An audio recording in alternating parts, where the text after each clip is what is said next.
सिंह कोई मैंने गलत जानकारी दी, 47% गैस हम इंपोर्ट करते थे, आज 60% हो गई। 83% कच्चा तेल क्रूड हम इंपोर्ट करते थे 2014 में, बढ़कर 88.6% हो गया। और हमें बताया जा रहा है यहां पर कि हम आत्मनिर्भरता की राह पर सही जा रहे हैं। आपने कुछ आंकड़े दिए, कुछ उनको मैं फिर दोहरा देता हूं। 88% हम क्रूड मंगाते हैं, करीब 65-66% यानी 2/3 हम एलपीजी इंपोर्ट करते हैं, और लगभग 50% हम नेचुरल गैस इंपोर्ट करते हैं। ये तो हमारी सच्चाई है। लेकिन हम और बड़ी कड़वी सच्चाइयां मैं आपको कुछ बताने वाला हूं, जरा सा उनको सुन ले।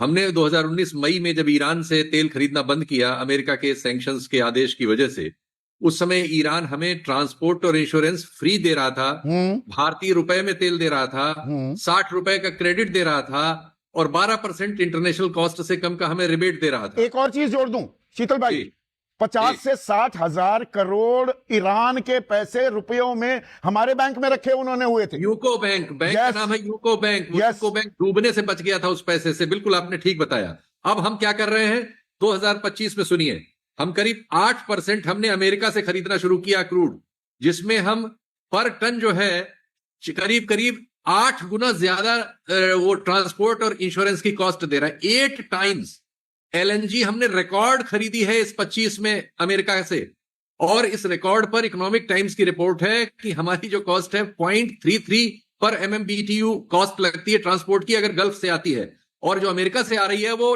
$2.6 पर MMBTU। मैं इसे और आसान कर देता हूं शीतल भाई आपकी इजाजत से। खाड़ी देशों से 6 से 7 दिन लगते हैं जहाजों को आने में, और अमेरिका से लगेंगे 45 दिन, तो समझ लो कहां से महंगा पड़ेगा। 55-60 और हाँ, तो इंश्योरेंस कॉस्ट 4 गुनी, शिपिंग कॉस्ट किसी में 8 गुनी, किसी में 10 गुनी, किसी में 12 गुनी। हम पूरे 2025 में अमेरिका को, ट्रंप साहब को पटाने के लिए अपने खजाने खाली करते रहे। और कल की जो खबर उसको कैसे इसे आप जोड़ेंगे, जो आप समझा रहे हैं जी, $300 बिलियन की एक रिफाइनरी अमेरिका बनाने वाला है, जिसमें साझेदारी करेगा रिलायंस ग्रुप।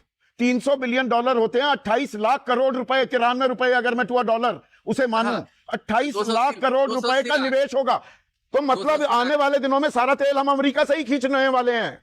नहीं, ये बहुत ही फर्जी बात है। अनफॉर्चुनेटली यहां वहां दोनों, एक रिफाइनरी दुनिया में भी कोई ऐसी नहीं बनी जो $20 बिलियन से भी ज्यादा की हो। तो ये बात ही मतलब ये खबर आई है अमेरिका से, वो कह रहे हैं $300 बिलियन का निवेश होगा।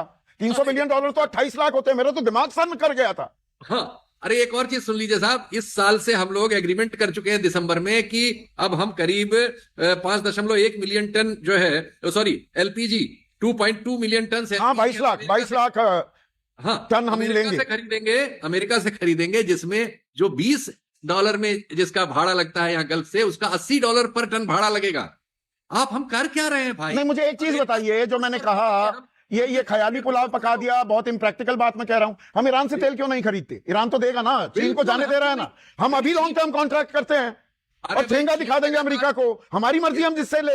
ये सैंक्शन के बावजूद चीन लगातार खरीद रहा है कि नहीं खरीद रहा है? तो हम क्यों नहीं खरीद सकते? और हम क्यों नहीं खरीदते? और हम कहते और हम गैस क्यों नहीं लेते उनसे? और हमने रूस से रिश्ता बिगाड़ लिया, हमने ईरान से रिश्ता बिगाड़ लिया, और जिससे रिश्ता बनाया उसको हम अपना खजाना लुटा रहे हैं। ये क्यों कर रहे हैं? हमारी क्या नसदबी हुई है? ये सवाल इस देश की जनता को नहीं, तो नस तो तनी हुई है, राजनीतिक नस तनी हुई है ना, चुनावी सियासी